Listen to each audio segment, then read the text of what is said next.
My name is Courtney-Jai, and for the longest time I've felt a little bit like a freak. In my mind, the more I acted weird and odd, the less people would think that I may be something different. Something considered not normal. In fact, you might consider it abnormal. The word I would prefer to use for it now is unique. With that thought in mind, today I'm going to be talking about how I knew I was bisexual.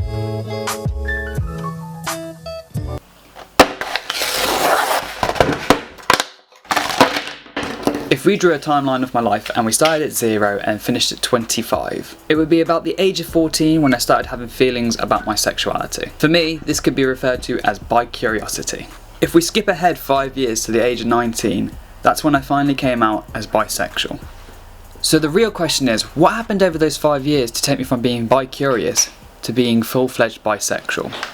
Between the ages of 14 to 16, I had a best friend who was, even more than that, he was a boyfriend. I shared a lot of my first experience with him, including my virginity and my first ever kiss. And from how these experiences made me feel, made me understand how I felt about my sexuality. You're all probably wondering, why did it take you so long to come to the conclusion that you're bisexual at 19? And that's because I entered a stage of denial. Just like most things in life, what someone says can change how you view your whole life. For me, it was when this boy told me what we were doing was gay. Now everybody knows from the ages of 13 to probably 17, gay is used as a term of degrading, which is sad because it should really be used as a term of endearment. But being the impressionable boy that I was, I felt like being labelled as gay was wrong and I didn't want to be associated with that. And from there I slowly started to recess back from exploring my sexuality to being in the closet about my sexuality. As the years went by and I had multiple partners, I realised that these feelings weren't going away and I had to accept them one day because everything I'd done with boys or girls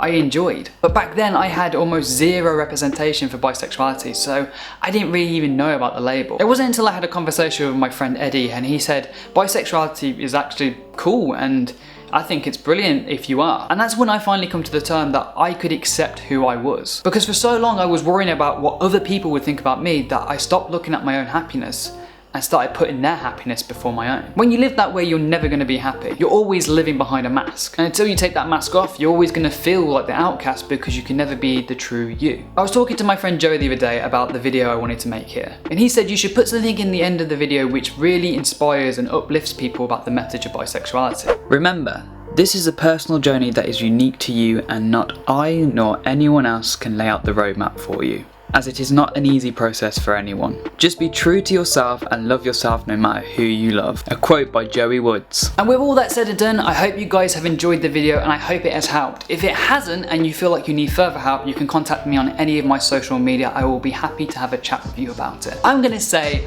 love, peace and chicken grease. I love all you guys and I'll see you next time.